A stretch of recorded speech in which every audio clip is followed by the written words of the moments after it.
வணக்கம். இந்த வீடியோவில் EDP சப்ஜெக்டில் 5 மார்க் 10 மார்க் கொஷின்ஸ் வீடியோவாக அப்லோட் பண்ணியிருக்கேன். ஸ்டூடெண்ட்ஸ், ஒரு வீடியோவில் நான் உங்களுக்கு இன்ஃபர்மேஷன் கொடுத்துட்டு தான் வீடியோ போட்டிருக்கேன்.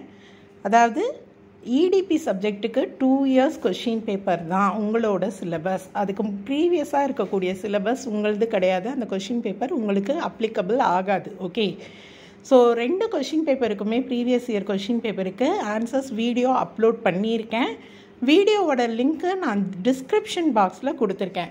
அதே மாதிரி 2 மார்க் கொஷின்ஸ்க்கும் வீடியோ அப்லோட் பண்ணியிருக்கேன். அந்த வீடியோஸை கண்டிப்பாக மிஸ் பண்ணாமல் பாருங்கள். தியரி சப்ஜெக்ட்டுக்கு உங்களுக்கு ஒரு டிப்ஸ் சொல்லிடுறேன். என்ன அப்படின்னு பார்த்தீங்கன்னா, தியரி சப்ஜெக்டை பொறுத்த வரைக்கும் 2 மார்க் கொஷின்ஸ்க்கு நீங்கள் 5 லைன் 6 லைனில் தான் ஆன்சர் எழுதணும்னு அவசியம் இல்லை. 2 லைன்ஸில் மீனிங்ஃபுல்லாக கரெக்டாக ஆன்சர் கொடுத்தா கூட உங்களுக்கு 2 மார்க்ஸ் கொடுப்பாங்க. அதே மாதிரி 5 மார்க் 10 மார்க் கொஷினுக்கு மேம் என்ன படித்தாலும் எனக்கு ஆன்சர்ஸ் பெருசாக இருக்குது, மனப்பாடம் பண்ண முடியல அப்படின்னா, நான் வீடியோவில் கீ ஆன்சர்ஸ் தான் அப்லோட் பண்ணுறேன். அதாவது உங்களுக்கு சைட் ஹெட்டிங்ஸ் தான் கொடுத்துட்ருக்கேன். அந்த சைட் ஹெட்டிங்ஸை நல்ல டயக்ராமேட்டிக் ப்ரெசன்டேஷன்ஸ் கொடுங்க. ஓகே, ஹெட்டிங்ஸ் எல்லாம் நல்லா பிளாக் பெனில் எழுதி நீட் ப்ரெசன்டேஷன் கொடுங்க.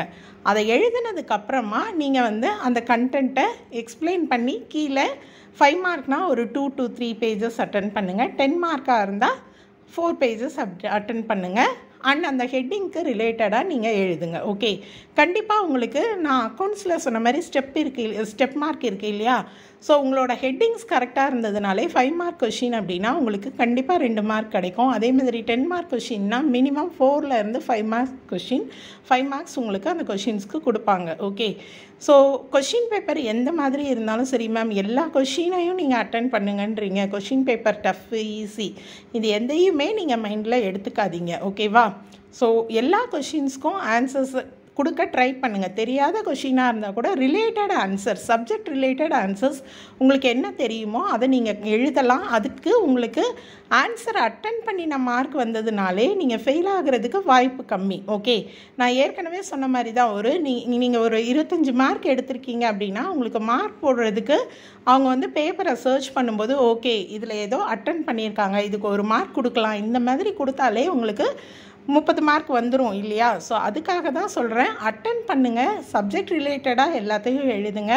கொஷின் பேப்பர் டஃப்பாக இருந்தது அப்படின்னா பேப்பர் திருத்தும் போது உங்களுக்கு லீனியண்ட்டாக திருத்துவாங்க. கொஷின் பேப்பர் ஈஸியாக இருந்தால் உங்களுக்கு எந்த பிரச்சனையும் இல்லை இல்லையா? ஸோ கொஷின் பேப்பரை பற்றி நீங்கள் கவலைப்படாதீங்க. உங்களுக்கு தெரிஞ்ச அளவு எல்லா கொஷின்ஸையும் படிச்சுட்டு போங்க. தெரியாத கொஷின் வந்தால் ரெலவெண்ட்டாக ரிலேட்டடாக ஆன்சர் பண்ணுங்கள். கண்டிப்பாக நீங்கள் தியரி சப்ஜெக்ட்